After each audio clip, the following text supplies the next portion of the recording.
Hello and welcome to Studio Wesley Cafe. My name is Cindy Buchanan and I'm your host. Welcome. If you're new here, welcome to Studio Wesley Cafe. This is a podcast where I get to sit with some wonderful Studio Wesley team members and we get to talk about some cultural, current topics and the ways that those intersect with our lives as people on a spiritual journey.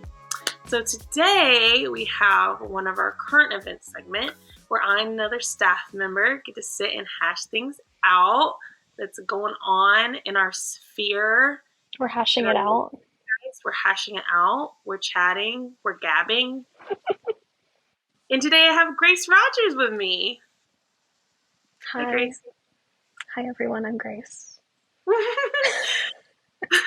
The fun thing is that Grace and I literally live in the same house. Yeah, I can hear you laughing now. That's so funny. Well, and yeah, because we were like, should we just record this in the same room? But no, it's fun. We get to see two rooms now, right? Yeah, we get to be in little bubbles. And usually I have a cute little background with me, but I'm currently renovating my music and recording. Yeah. So today I'm in my bedroom, and my bedroom's a mess, but this is what you get. This is how it is. Well, the photo is beautiful. Thank you. Yeah, it's my wedding photo. That's me. Oh, yeah. Well, Grace, how are you? How's your day been? Okay, my day was actually really good. Usually my Okay. go-to is like, I'm here. I'm okay. But today was actually really good. So I guess some info about me. I feel like all of my stories need like a 10-minute precursor. We're not going to do that today. But I'm at Candler School of Theology. I'm United Methodist. Right now, I feel like God's calling me to be a pastor. We'll see what happens. But yeah, today was just really awesome. I'm from the Florida conference. I'm in the Northeast District. Love y'all. Shout out to my people. You better be watching this. But our bishop from Florida was here today. So he actually gave our sermon at chapel. And he's just so cool. I love him so much.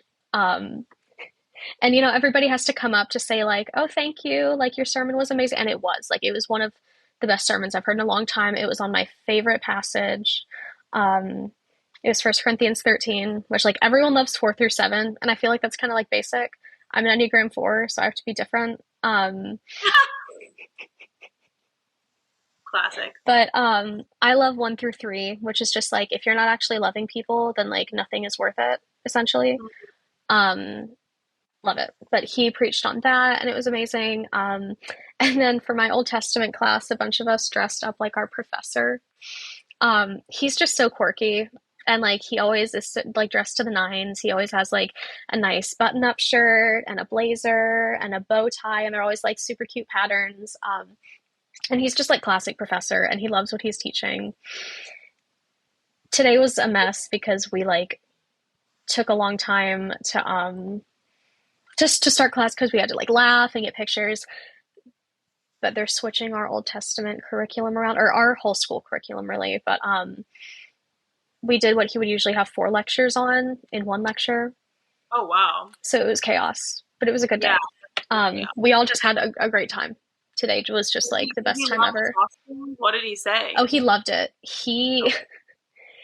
We had to like distract him. So I, on Amazon, bought 30 bow ties.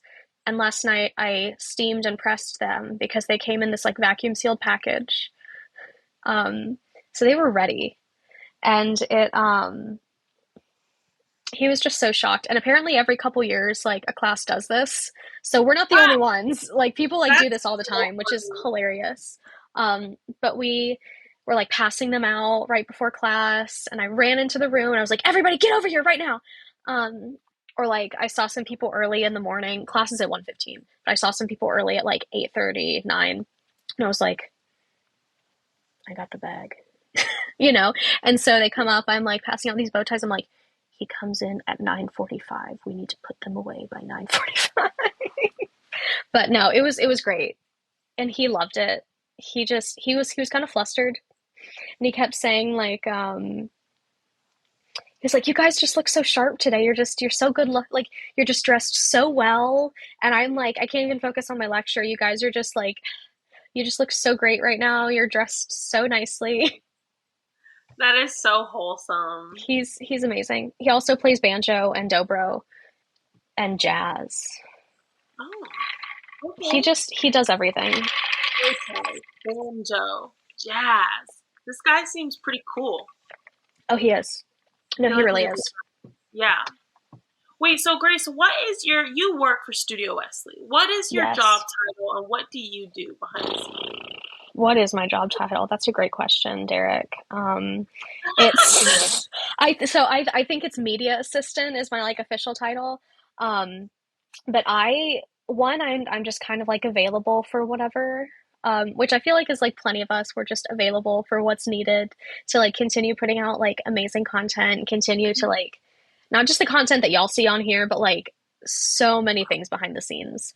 Um, so like general Studio Wesley things I'll work on, like picking out like when we did our like evergreen like our like throwback series. A couple of us picked out different things for that. So I did that. My primary thing right now is actually doing the Laity Space website for the Florida conference, which I was like, what? Are you sure? Me? Little old me? Um, but yeah, it's really exciting and it's super fun.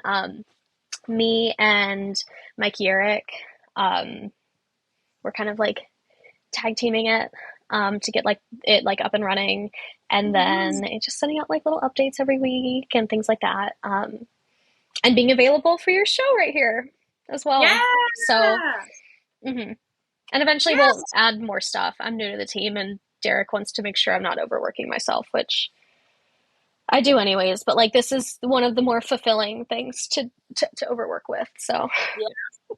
I know, that's so real. It's like, ugh, it's when you have hmm a job that's like still a job, but it's like a fun job, hmm like fun well, and work. this is like I have like friends up here, right? So we'll hang out like in like casual times.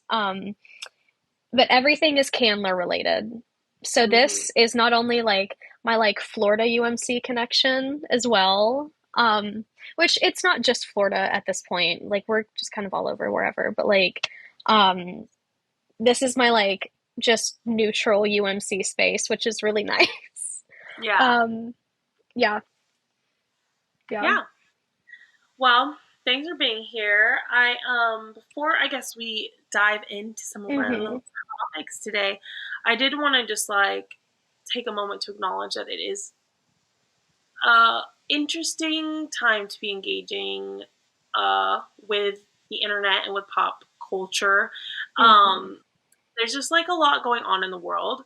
And so my socials have been flooded with just like a lot of war and Yeah. tragedy and heartbreak. And um, I didn't want to like just skip over that because to me that's like why I love talking about cultural like topics because to me the things that we're engaging with in our day to day and seeing in our day to day all have to do with us as spiritual beings. Like there's no separateness to us as spiritual beings and us when we're scrolling on TikTok or us when we're, watching movies or us when we're listening to music. Like this is all part of it. And so it's also a part of it that when we are seeing these really big world events happening um online and stuff like that also is a part of all of this. And so yeah, I don't know if you have anything you want to add to that, but it's I just wanted, I guess, to take a moment to encourage everyone to try not to disassociate from your body in this Mm. time, Yeah. disengage, because it can be hard and make sure you're taking care of yourself, but also things that are going on, in Israel, Palestine, and in um, Congo and all over the world are things that I think it's important that we're educating ourselves on and staying up to date on and listening to people's needs, listening to ways that we can, um, just be, good humanitarians and caring about people even if they're on the other side of the planet. So I don't know if you had anything you wanted to add to that. I I don't know. I feel like I have everything to say and nothing to like actually contribute, you know? Um, I guess I do have one thing to say. And it again needs like a million precursors, but I've been seeing a lot of the same infographics going around, the same like all the things. And it happens with every like large social movement, you know? Like everybody posted their black squares in 2020 and everybody like whenever, I mean now there's this, or whenever the Ukrainian war started with Ukraine and Russia, like things like that. Sometimes I feel guilty for not commenting on it, you Mm-hmm. know? Because a lot of the like discourse is also like if you're not talking about it, then you're contributing, which is true in some cases, absolutely. But I think I don't remember who posted it, but I saw someone say like it is just so overwhelming with like all of the information, and there's new information every day, and we're just being flooded with it, that like your friends probably, if they're not posting about it, like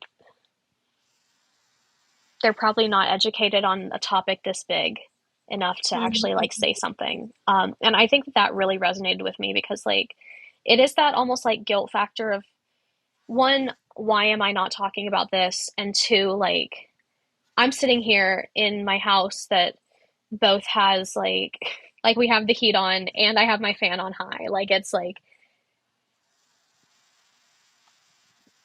Yeah. I'm just sitting here, you know? And Mm-hmm. like I there's just so much work that like all of us need to do, and also it's okay to just like be overwhelmed by it because it's an overwhelming, like almost traumatizing thing. I know it's not the same trauma as people who are like legitimately immediately experiencing this, but it's also allowed to be really hard for us to learn about it and to conceptualize it and like let that become a part of our souls, Yeah. you know? So Yeah. it's learn about it, and it is a big thing, so it makes sense that you're overwhelmed by it. Yeah. Yeah. And to your point, I also think it's so important that we're like, if talking about stuff on social media or like whatever people are saying you should be doing isn't your thing, there is so much good information about the different ways, the Yeah. different kinds of people you need in any particular social movement or any particular um it's kind of like, and honestly, like, I'm about to sound so Christian, but it kind of is like the same image of like the body of Christ. Like, that we all have a different piece to play, right? And so Yeah. it I hardly ever post on social media. I hate social media. I've never been able to have like a good healthy relationship with social media. And I try here and there to post some stuff and to engage in the conversation, but that ultimately is not my calling. You know what I mean? I don't feel like that's my Yeah. uh the thing I most do. There's other things. There's engaging in conversations with people in real life. There's Yeah. doing healing work and holding space for my friends who are being more deeply affected by this, Um, my Jewish friends, my Muslim friends who are experiencing Yes. kinds of, you know, prejudice and discrimination here in the States, right? Like, these are things that, like, you can hold space for your friends. There's just a lot you can do, even if it's not posting an infographic. Yeah. Um, Well, and yeah, and so, even oh yeah, sorry. no, yeah, Yeah, I feel like there's two things there to what you're saying that like resonate with me of like one, I can just listen to my friends that this situation directly affects. I have most directly I have a couple Palestinian friends or Muslim friends, Venn diagram, you know. Um, but it's as simple as listening to them, you know, and like being able to say to like, hi, I love you and I'm not able to like listen to this right now or like and take it, but just listening letting like those people know that you care directly Hmm. means the whole world. Yeah, And it it's also a does. matter of like post if you're not posting an infographic, right? Like, are you the one that's speaking up when your social circle starts saying something that you're like, I don't know about that one. Yeah. I don't know about that. And are you, and it's fair to also just get like frightened in the middle of that because it's a huge situation. Hmm. And it also means all the world to just say, like, well, there's also a lot of other facts here that I think we should talk about, friends. Here are those facts that I've learned from immediate people. Yeah, knowledge sharing too is so Yeah. it's it's like understanding that I actually saw a really good TikTok today about like propaganda, and Mm, it was a long TikTok, but in it was just talking about how we have to stop having this kind of like moral judgment for people who are coming to different conclusions than us, even if we disagree with them, right? Because I have, you know me, I have a lot of very deep political convictions. But even when somebody comes to some different conclusion than me on any particular topic, it's just like hold so much compassion for that because who knows what they're seeing on their timeline, right? Like who knows mm, what information they're seeing, what kind of bubbles they find themselves in, and I find myself in my bubble over here and they find themselves, right? How can we like lay down our kind of like our judgments and really open up a dialogue for knowledge sharing and for expanding our brains, holding space for the nuances of things. um and it's just like so important to be able to do that and to be able to change your mind. You know what I mean? Changing your yeah. mind and learning from people who might know different things than you. I think that if we start communicating and being more compassionate, we'd be so surprised how often, you know, we want the same things. Yeah. Well, Yeah. and I was just having this conversation with my little cohort. I love them.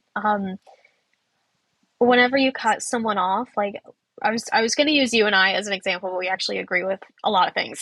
um, but like if I cut you off or if I like just like stop listening to you because I disagree with you and I like visualize you as the enemy or like the opposite, like one, you're not going to listen to me and I don't get to hear from you and expand myself, right?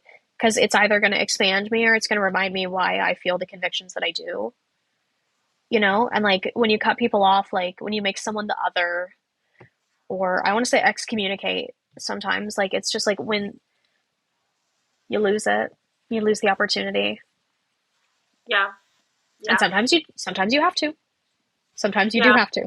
But you miss out. Yeah. It's like a good challenge for yourself, you know, to not be afraid to put yourself in situations where somebody's going to say something that you disagree with. Um, it's just one of those moments that we have to be brave to stay in conversations, stay present in conversations, even when somebody is saying something that you think is untrue or you don't agree with. Don't let yourself leave that moment. Let yourself have enough love and compassion for that person to say, hey, actually, I have some thoughts on that, right? You know what I mean? Yeah. Like, I also have some thoughts on that. And to me, that's like, that is us loving each other and that is us um, giving each other the benefit of the doubt that none of us are entering these kinds of conversations with bad intent. Some people do, right? So like that is true. Some people do. But if we can give each other the benefit of the doubt, I think that more often than not, that will um, we will reap benefits from that. Yeah. Yeah. Yeah. Well, I'm glad we had this moment to just pause and acknowledge that and hold space for that. Um, and it's kind of bizarre that in the midst of all of this, we just had Halloween weekend. You know what I mean? So it's like all this is happening, and then on the other hand, it's like one of my favorite holidays that just happened. I guess Yeah, this you will got come. so excited. You I know. decorated everything. Yes, Grace got to see it firsthand. I did. My I take Halloween very seriously. I love Halloween. Yeah. Grace got to see that process and see me destroy the living room like 10 different times, like putting costumes together. But it was great. And it's great to see that process too, because like, yes, just since like living with you, just in general, but especially for Halloween, I'm like, you know, that tracks. Like that makes sense. But it's great to see like all the behind the scenes, because Yeah. like if I see you out in public, I'm like, oh my God, that's awesome, Sid. Like your life sounds great. And now I see all the little like behind the scenes of like, oh, you're sewing together a pillow. Oh my God. And you're making your own Halloween costumes. And like you're stitching the couch. So it has all these cute little accents. And like, it's just great. It was lovely.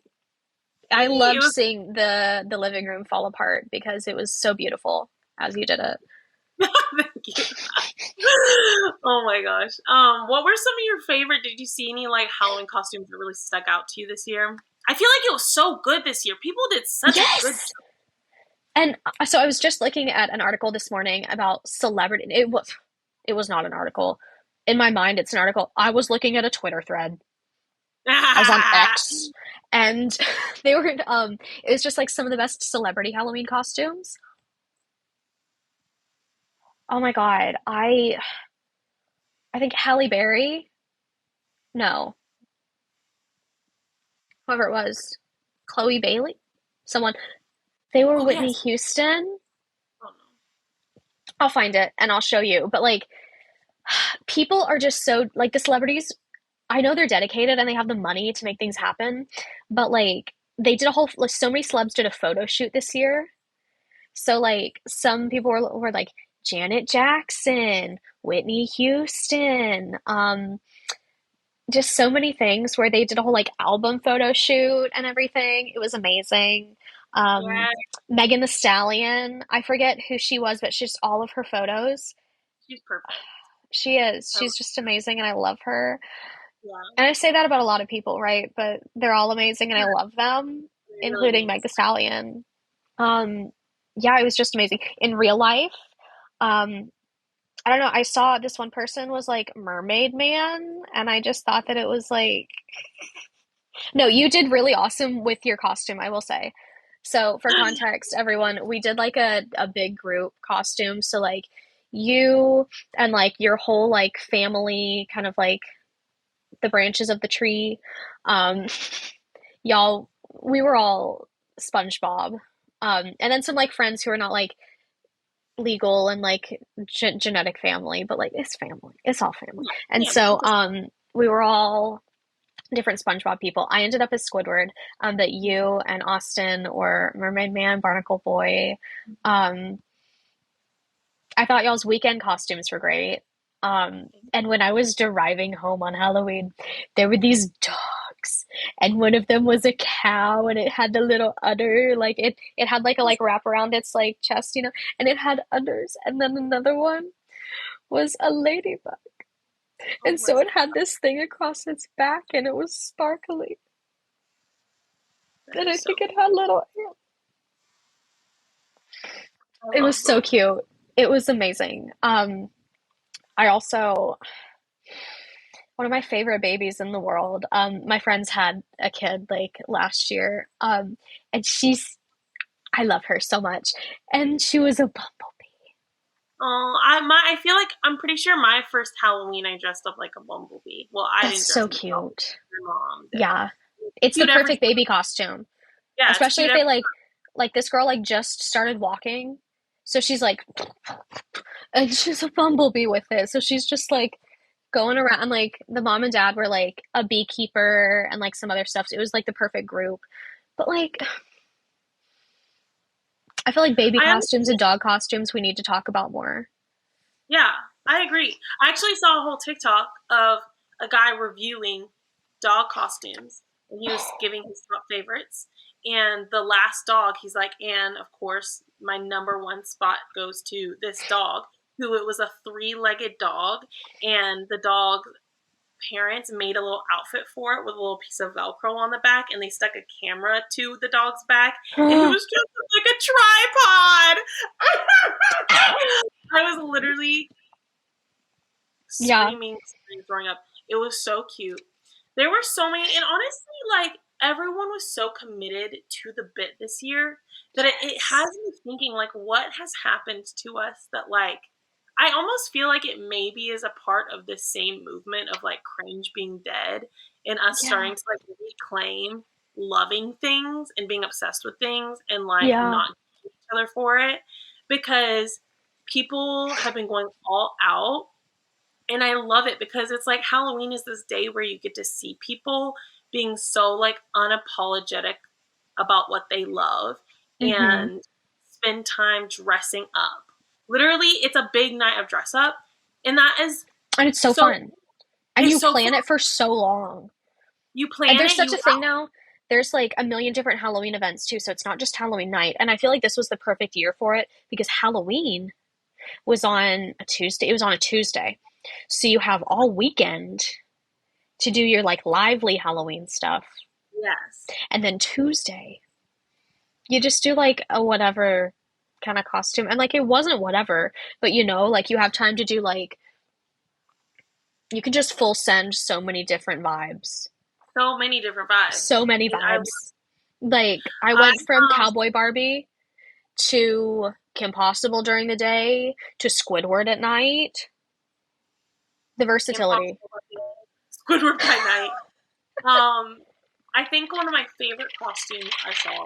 Well, I'll say two that I saw. Well, you said Chloe Bailey earlier. I don't know if she had multiple costumes, but one of her costumes, she dressed up as Miss Miss Incredible. That from the Yes, Incredible Elastigirl. Elastigirl. Elastigirl. Thank you. Not Miss Incredible. Yes. That's completely Oh, I different. saw that. Elastigirl, So good. and it it was so good. It was so So good. accurate. Like, Mm-hmm. she just looked so good.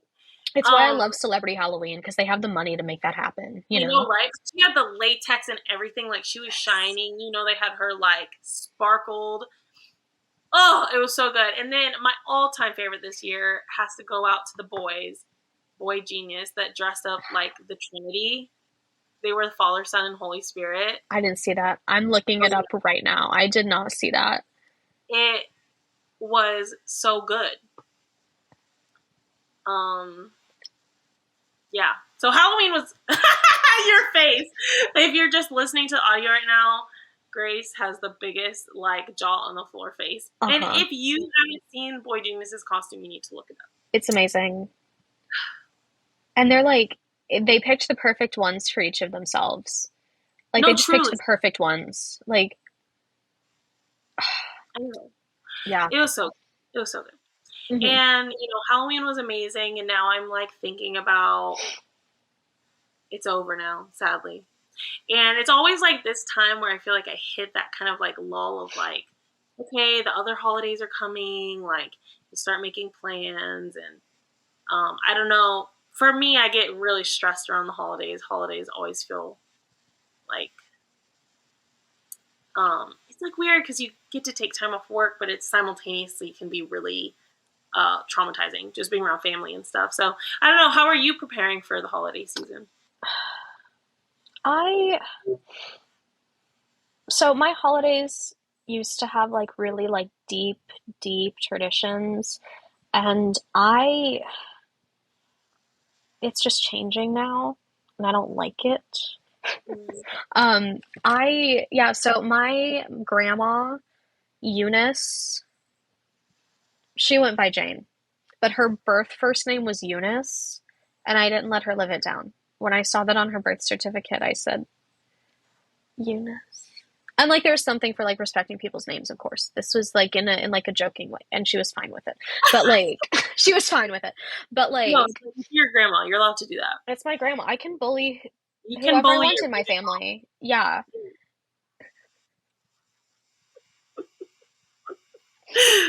So this is the worst turnaround for that too. But so in October of I can't even remember the year she passed, and so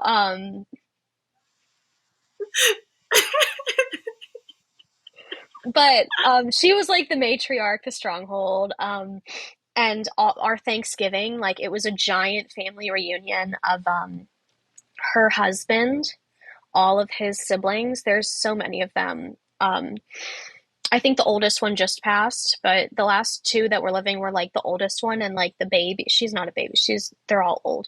But like it was the oldest one and the baby, but it was so many of them. And so it's this giant family tree again of like just so many people. So my family reunion was on Thanksgiving.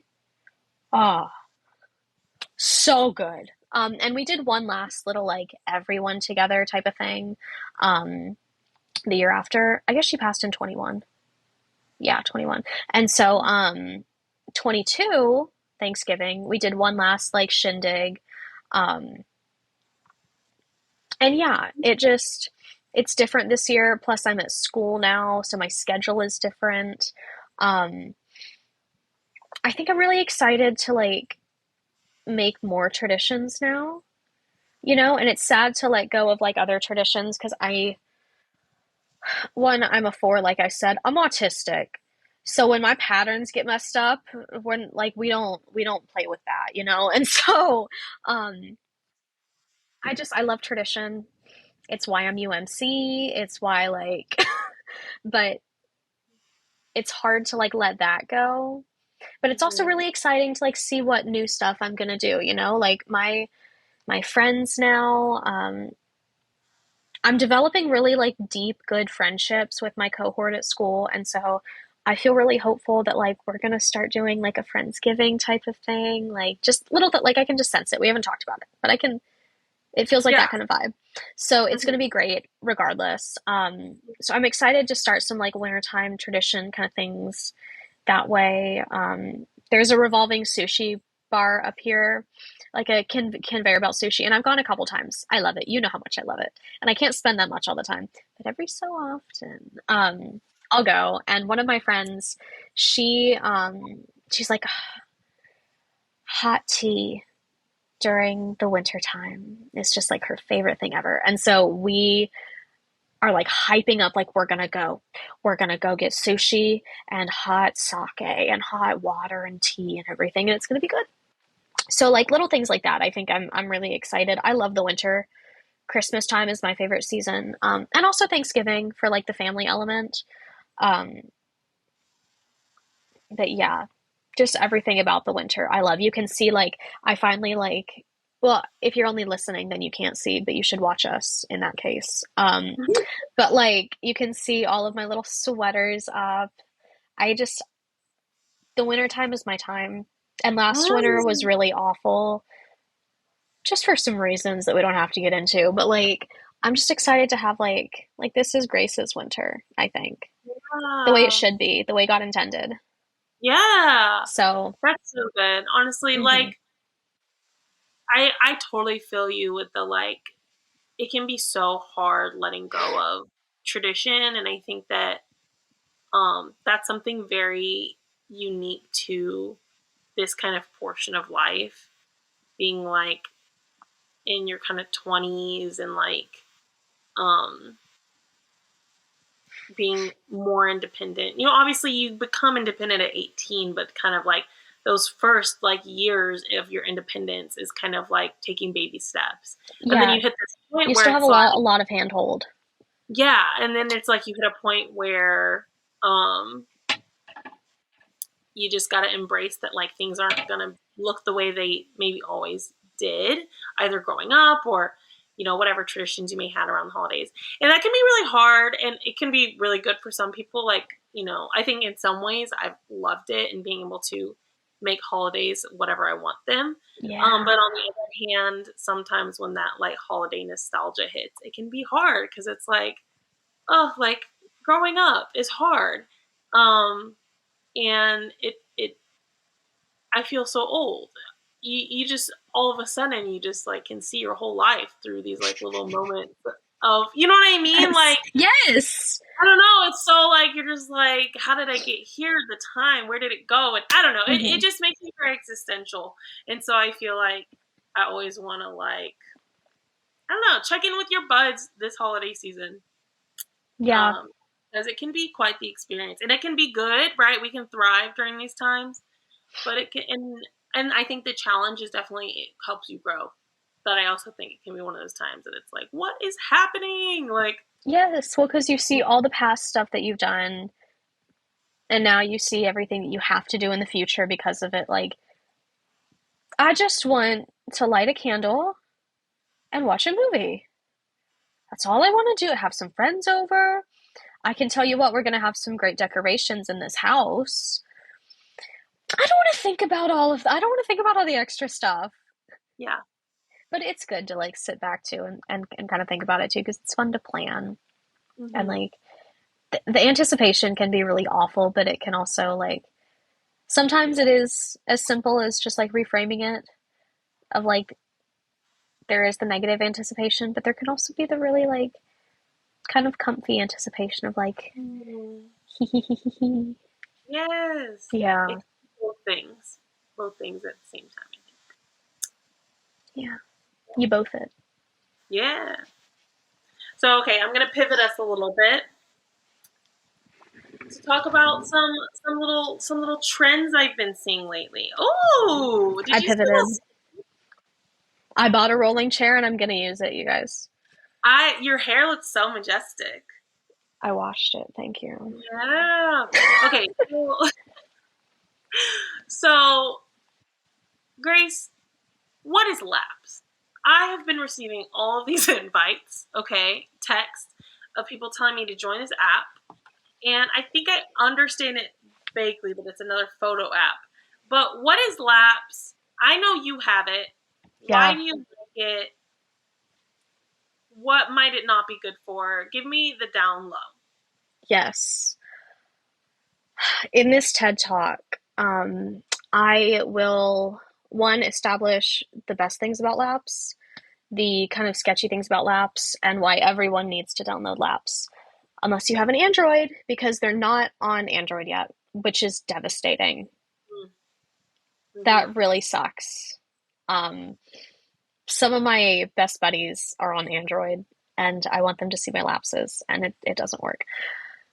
But laps, friends, it's like a disposable camera, kind of. So I'll show you some example, or I'll show you what it looks like on my phone. And I'll cover up my camera so you don't see everything. But it shows you this like it shows you like a little disposable camera, and you take a picture. It always does flash unless you turn the flash off, but it goes away, and then it's just like sitting in a dark room. So you wait, and it develops like when you had to go and turn in your film camera or your little disposable camera, and then you get this in like a couple hours instead of waiting like a week or whatever. But it's just so fun. And like Mm-hmm. for me it's really nostalgic because when I was a kid, I just again with the autism, but like I feel like when people don't know that I'm autistic that phrasing is just so like abrasive. But here we are. Um but yes, so like as a child, I had to take pictures of everything. And I Mm-hmm. like that was my electronic that I clung to. You know, like I didn't get a smartphone until I was in high school. I got like a little like go phone, little text phone in middle school. But elementary school was the time of the disposable and of the like digital cameras. Like I got like digital cameras as a child. I went through a couple of them because like there's just so many things to take pictures of. There's so many things to take, and the cats always do something different. So you have to get a picture of the cats every time. And oh my God, look at the trees. And like, look at this random thing that's out at the store. I have to take a picture of that. And like, laps for me is just for me. And it's really freeing. It's why I love to be real because like you can curate it a bit, but sometimes you can't, you know, Mm-hmm. which is nice. And you know, you still want to have like the silly be real, and we've kind of like developed be real enough at this point that you do curate it. But this, my soul doesn't want me to curate it, which I love. Um, my little bio says, was and will forever be the kid who takes too many random photos. Y'all are in for a treat. And they are. But yeah, you have the choice to like, you can either post your picture, you can just save it for yourself. And it puts this really cute little filter on it as well, which I love. So it is like, it's like a classic photo. I have so many pictures of the cats on here. These are the ones that, like, This is every me time I watching. send you the most majestic photo of your cat, it's from Laps. So Yeah, if anything, that's why you should love it. But that's why. like, it's just awesome. And I just the kind of like sketchy things. Here we go. I've just sung its praises. Um, you have to kind of MLM people. You have to like, hey girly, your friends. Yeah, that's Um, the thing. It's so funny that you yeah, have to get an invite to be on it. yeah. And I think I was hoping that like, because when I got on it, okay, y'all, I got on it so early. And I'm not usually that person who's like, I liked this before it was cool, but I was on Laps like early September. Derek actually is the one who shared it with me. And I was like, oh, this is awesome. But then it was like, okay, well, your last step in setting up your profile is to invite 5 friends. And there's no skip option, so you have to invite 5 friends. And so I thought of people who would like actually be interested, Hmm. and I got like 3. And then my other, I sent it to some people and they were like, do I have to download it? Do I have to click on the link? And I was like, nah, I'm good. Like, I'm good. I did my part. Yeah, I'm on Laps now. yeah. Um, but yeah, so that's like the one thing that you have to like, hey girly some people. But Honestly, I think that this phenomenon, like social media, is doing a thing right now. It's definitely doing a thing right now where it's like, yeah. I don't know, and I'm sure that there's so much more meaningful commentary on this, but just like phones were small and then they got big and now they're getting small again, Mhm. like I feel, or no, the opposite. Big, then they got really small and then now they're getting big again is what I meant to say. Yeah. Um like it happens with social media where it's like we had all these different social medias with like these very specific purposes. And then like Facebook, Twitter, Instagram, they started doing everything. You know what I mean? Like you could do so much with them and the messaging, you could message on all of them, photos on Hmm. all of them, Play games. play games on like all of them kind of, and now obviously Instagram has reels, so that's basically like TikTok, and it's Yeah. kind of like it becomes everything, and now that's becoming unappealing, and now we want social media to be specific again. And so then Be Real came out and people were like really into Be Real, and I kind of fell off the bandwagon. I'm not great at social media anyways, but Hmm. and then Be Real started adding all these features because people got bored. And so it's just very interesting to me the way that like we want to be limited in our usage, but we also get bored so easily with things that it's like Hmm. I feel like we're really giving social media and app makers a real challenge right now to figure out what it is that we even want in an app. But I think Lap sounds so cute, and I do Hmm. love the whole disposable camera thing that it makes you wait. I feel like something like that is probably good for us anyways because all we ever want is like instant gratification. And even if it's just a few hours, that's probably a good starting place. But I don't know. I think it's cute. Yeah. And I will say, like, not everyone is doing it the way that I'm doing it. Like, plenty of people are using this like a curated option, you know, but I'm just lapses for me. Yeah. And I'm like, I love taking that route. Like, I don't want to curate my stuff anyways. I haven't posted on Instagram since Easter, you know? Like, I do my Easter post pretty much and that's it. Maybe I'll post for Christmas or something, but like, I don't, that's not for me. It's like kind of similar how like you'll like get on a bandwagon for a minute, you're like, oh, this is cool. Okay, I'm gonna go back to my life now. You know? Yeah. Well, I Like, kind of feel like curated social media. I don't know. I don't know if this is true, but I feel like we're now in a phase of like re-entering non-curated. Like yeah. once photo dumps became like the very popular thing, it's kind of like, oh, I'm so like random and crazy. Like I don't even edit my photos anymore. I just dump them. Yeah. But you have to like they have to like force us to not curate it. They have to Yeah, force us to. and it's so weird how second nature it is to like want to like curate your stuff now that it's Hmm. like they're trying to make us not. which is wild to me that like we're now in the age of social media where we all have spent so much time with social media, and Mhm. kids have grown up like, kids who are on Instagram literally have had Instagram their whole lives. Like my little Yes. sister had got a Facebook when she was like, 4 years old or something. Um, that 4? like, I mean, my parents Oh, like made a Facebook, okay. so it wasn't actually her, but she didn't use it. But it's just interesting now to like see the ways that we've adapted to almost not knowing how to be candid anymore. Yeah. Um, and I wonder what that's doing for like our ability to be vulnerable Mm. and our ability to be honest.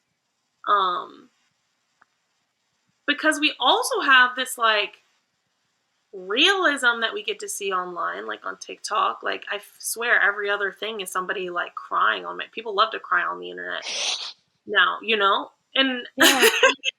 Yeah, I mean, I laugh because it's like you're so right. yeah, there's just like a lot of layers to the ways we're engaging in our self-perception with social media, but then also like it's like manufactured vulnerability. Like I don't know if it's really vulnerable if you're posting it on the internet and you're not like actually sitting in front of your friend crying, and if you're just like posting a video about it. I don't know. Maybe it is vulnerable. Like I don't know. Yeah. It's just interesting. No, I agree. Like, I think, so I shouldn't speak for everybody, but I can speak for myself that, like, vulnerability has changed, you know? And, like, I like to be a kind of like open, vulnerable person. Like, I'll say it like it is. Like, I'll say, like, what I'm thinking. I'll be kind. I will be kind. But, like, I'm just gonna show up as I am. And I might seem vulnerable, and I am sharing some vulnerability, but I'm not sharing like the real vulnerability, you know? And so I think that could be part of it too of like what am I willing to it's still the mess like the concept of like what are they willing to share on social media versus what is their actual life, you know? Like people post about great stuff on social media and you would never know that they're struggling. Um and some like even like there's some accounts that I follow where like their whole thing is like I am sharing like my journey through having this either physical illness, mental illness, like they're sharing all of that. And that is very candid. And there's also just some like personal things that they do keep to themselves still, you know? And Mm-hmm. so there's that kind of like cognitive dissonance almost of like I don't even think about what I'm willing to be vulnerable with or not, you know? My body just automatically it just knows, Mm-hmm. you know? And so then it's even like a stronger fight, I think, to be like, no, I'm going to be vulnerable. Actually, this is what's going on with my life, Yeah, friends. yeah, yeah. I relate to that a lot. I wonder maybe if that is maybe a neurodivergent thing too, of like, Oh, no, it is. It yeah, is. trying to like appear normal is kind of like figuring out to what lengths other people share about their lives and then just trying to like imitate that. I definitely have done Yes. that where, you know, I didn't want to be the weirdo that was like Mhm. talking about what was actually going on in my life. So I just kind of was sharing things that I felt aligned with the people around me. Um, I don't know. I don't know. It's really interesting. It's really No, that's interesting. what we call masking in the autism community. And like other like it's just a general thing, but yeah, that's just like masking 101 is like what's everyone else doing? Because I feel like I don't know what I'm doing, at least in like their world. So I have to look normal. I have to like fit in. Like not just I have to fit in, but I have to like look like I belong here. Hmm. Yeah. Yeah. Yeah. Well, I'm so glad that this app is giving you the chance to like feel so like natural to you to like It not is be just fun. like take too many pictures and like be so in touch with like your inner child. Yeah. I think Well, and that's like really some of my high school friends have added me, but like we're not really like friends, you know? We just like knew each other. And I'm like, I don't. I'm not sharing my laps with you. You know, and like it is fun to like see some people. There's some people that I've added, but I'm like, I don't need it. Yeah. This is for me, you know, and Yes. like I know adding that turns it into like a social media. So it was kind of fun when it was just a couple people before like it blew up more, but it's fun. I think everybody should just take whatever pictures they want, screw it. Like I'll censor, but like F your feed, like this is for you. Take whatever pictures you want. As Yeah. many as you want. If the Yeah. cats is in the same pose, take 6 of them and post them all. This is for you. I love that. That's really good advice. That's really good advice. All right. The last thing I just had to talk to you about Yes. because we've been gabbing about it all week, and I think it's so funny. And I'm curious, like, who else has been gabbing about it? But Uh-huh. there's Mr. Keith Lee on TikTok. So obviously, we're both living in Atlanta right now. Yeah. And I'm going to break down the situation for anyone who doesn't know. But it's just this hilarious TikTok drama that has so many interesting social implications that I just had to get into it. So, Mr. Keith Lee is a food reviewer. He loves He, food. huh? He loves food. He loves food. He's very passionate about food. And essentially, what he does is he goes to different food trucks and restaurants who aren't doing, usually they're not doing so well. And what he does is he goes to them and he helps assess, is it the food that's the problem? Is it the customer service? That's the environment that's the problem? Or is it your marketing? And so Mhm. he takes the food, he gives his honest thoughts. And I really love him too because he's very open. He is a very dedicated man of faith. He's a Christian and he talks about it a lot. And he always is Yeah. very open about, like, before he started getting really popular with this food reviewing, him and his wife had hit really hard times financially. And so this kind of was like, he felt really blessed in being able to do this. And now he's really trying to pay it forward and help people with their businesses. And so that's who Keith Lee is. If you haven't been on his socials, you should go. And if you are a foodie or you love food, you should definitely watch his stuff. But he has been in, well, he's not anymore, but he recently took a trip to Atlanta. And the drama is that he had a really bad experience at like a bunch of restaurants here. And just issues with, like, none of the restaurants are letting him call ahead, or they'd say that they weren't seating people and then he'd show up and they would see who he was and then try to seat him, um, or whatever. And it's been a really funny thing because, yes, it was happening in Atlanta, but like people from all over the country were seeing this like drama unfold about Atlanta, like the restaurant scene here. And so it was very funny seeing other people reflect on like my city and what's going on here because we do have a problem. But I don't know, I thought it was a really interesting situation because Mhm. on one hand, there were so many duets and responses to his videos, basically being like, yeah, Keith Lee, help these restaurants get it together. And as somebody who is a service worker, and Grace, you've been a service worker too, Yes. I almost was like triggered because I'm like, wait, are these people just being entitled to service workers a little bit? Like, are we acting entitled and having too high of expectations from restaurants? Was like my first reaction. But then the other side of me was like, no, but really, what is going on? Because right now in this economy, I'd say all over, but at least here in Atlanta especially, it is hard to have a good experience at a restaurant. Everywhere is short staffed, everywhere has all kinds of like new rules, all kinds of new, you know, charge, like everything is just really marked up prices wise are so expensive here. And so it's really interesting because I'm like balancing this, like, I'm a service worker and I think it's so important that we treat service workers with so much respect and dignity because they are like the backbone of, you know what I mean, us being able to have luxury experiences that we don't actually need but we want, right? Mhm. Everyone wants to go out to eat. But then on the other hand, like, what is happening? I mean, I know what's happening, right? I think I know. But I just wanted your thoughts. We've been chatting about this all week, and I think it's like the most interesting TikTok drama. I think it's so funny. Yeah. Yeah. So I'm just thinking about, so during our Halloween hangout, we literally stopped what we were doing. We paused the TV and we just played the Keith Lee Real Milk and Honey video. And what was funny to me, he, even when he has a not great experience, that's exactly how he describes it. Not a bad experience. He just, the vibe is that it was just not great.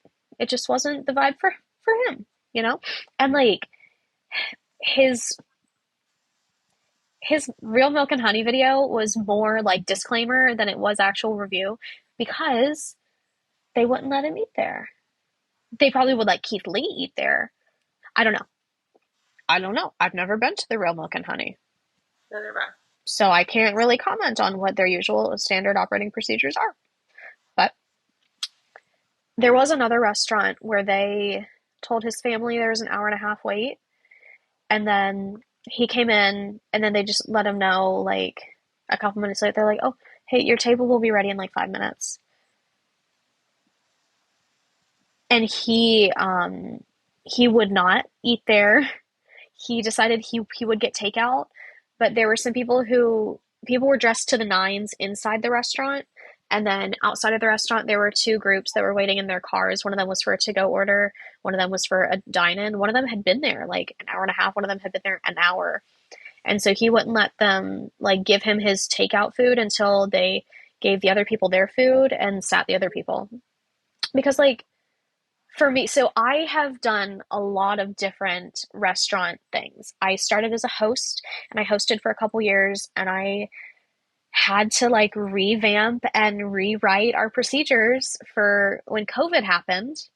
So I was like the front of house, like I was really one of the only like front of house like people who wasn't a server, because we didn't need bussers. We didn't need a bunch of hosts. So it was the server, it was like two or three servers, the cooks, our owners, because it's a small business. And there's me answering the phones, writing down everyone who's there. And like we had a couple other hosts, we were on rotation, but like people are aggressive. And I trust that Keith Lee is not. So it was kind of like healing to see when he did, like when he still had an experience that he didn't love. And he was just like, oh, like, okay, I think I'm just going to go somewhere else for now, but I really appreciate it. Um, and he like, even when he doesn't love something, he tips so good.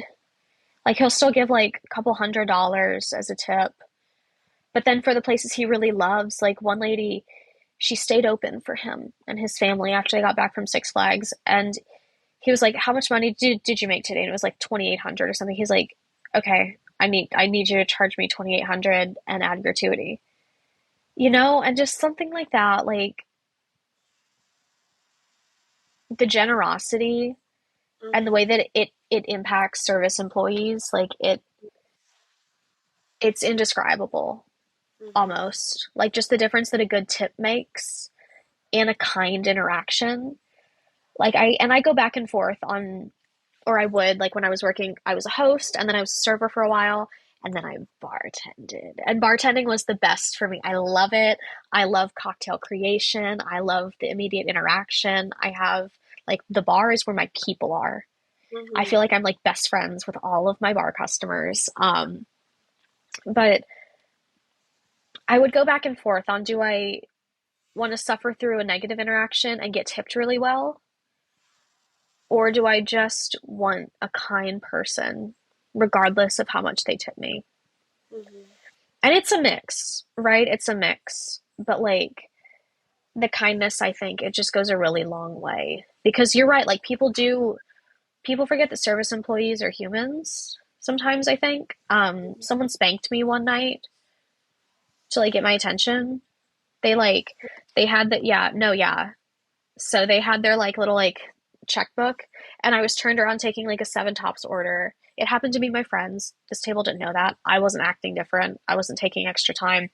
but they just, like, I was standing, and where they were sitting, it was like butt level for me, and they just got their like little checkbook, and they were like on my butt, and I was like, I turned around so slow, just like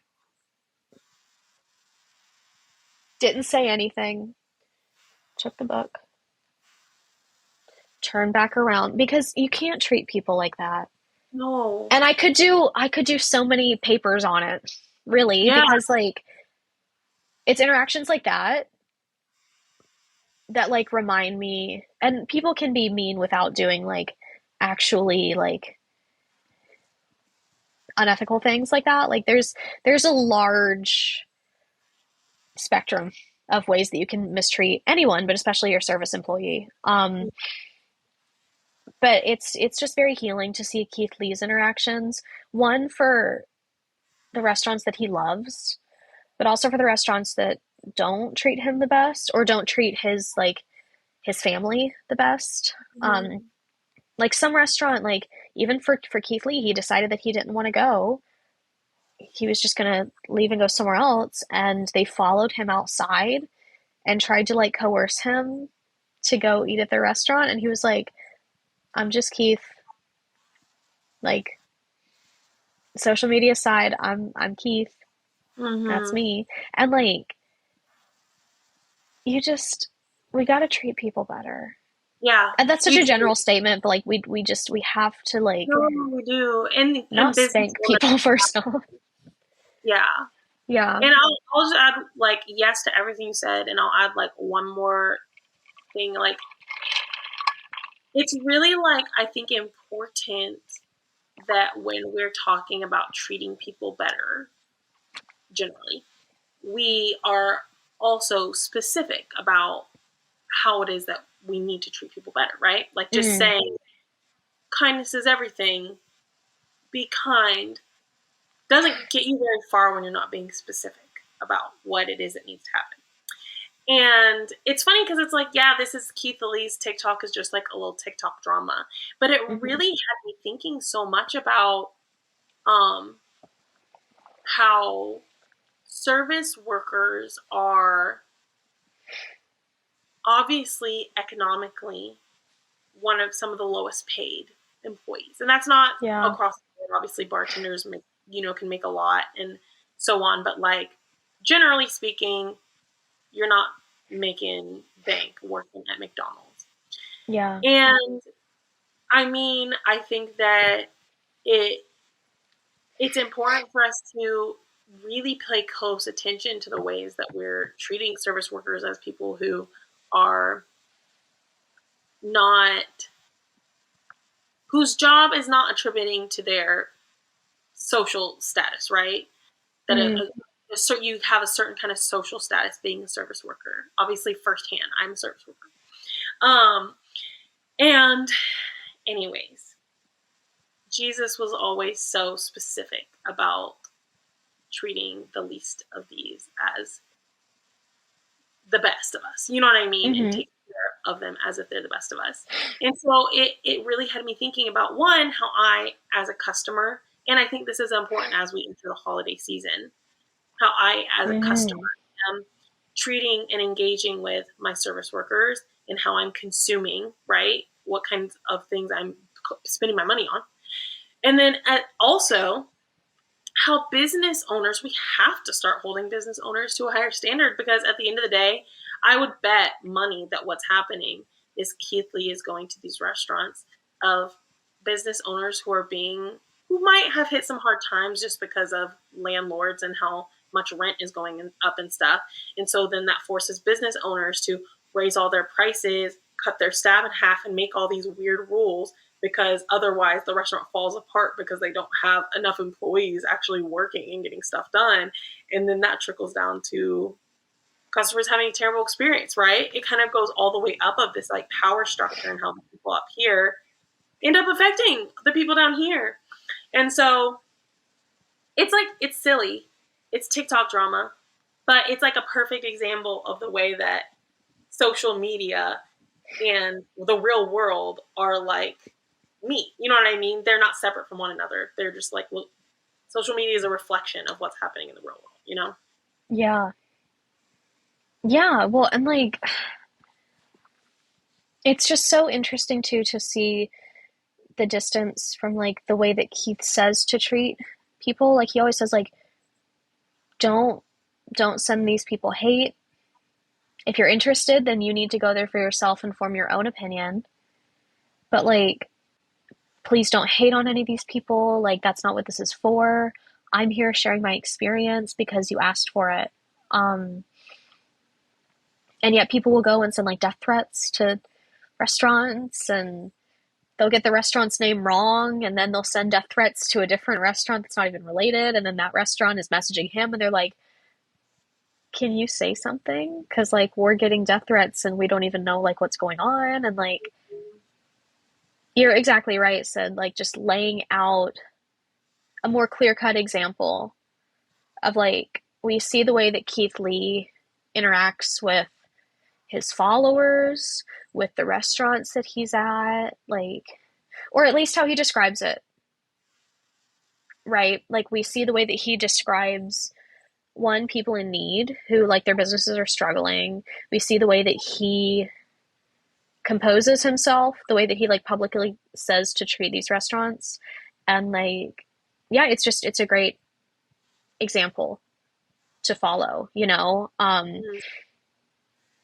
your like holidays are coming up, and I had to like take a minute because that was almost like triggering, because I'm thinking about every single angry phone call that I've gotten, like either Christmas Eve, New Year's Eve, or even just the days before when people are calling, they're like, can I make a reservation? I'm like, I'm so sorry. We're fully booked for the evening. I wish I could help. I hope you can find somewhere. So you can tell me that you don't have any tables. I'm like, I am so sorry. I'm a person. A lot of these girls that are answering the phone as hosts now, like they're minors, they're in high school, and you're going to make a child cry because you couldn't get a reservation. And it's okay to be mad that you don't have a reservation. Like your feelings are fine, you know, but like we can't scream at people. But it's just great to like pause and try to choose kindness in the sense of like, understand that that's a person working, understand that like it is a couple days before. Make your reservations now. Make your Christmas reservations now. Make your New Year's reservations now. Do it. If you're planning on doing that, do it right now. I'm watching. But like, you know, like it's, and you won't know until you're part of the service industry. You really don't know until you're part of it. Yeah. And I feel like this goes for everything. This is full circle. We're going back to our discussion on just the current world circumstances. But like, you don't know until you engage with something, you know? So talk to your service workers. And these are not the same situations at all, right? These are vastly different situations, but talk to your friends who are not like you in political stance, in race, in nation of origin, in job preference. Like, just engage with communities, because you're not going to know until until you engage with it. You're not going to know the real experience. Period. That was a great way to end this. I do my best. Yes. So thank you for co-hosting with me, Grace. You're wonderful. Thank you for having me on. Yes, you brought so much knowledge. And thank you if you are still listening to Studio Wesley Cafe. Keep your eye out for our next episode. Will be another art segment where we're going to start talking about movies. So I'm really excited about that. We're going to take a little curve. We were talking about music. We're going to talk about movies. Tune in for that. Thank you for listening, and bye.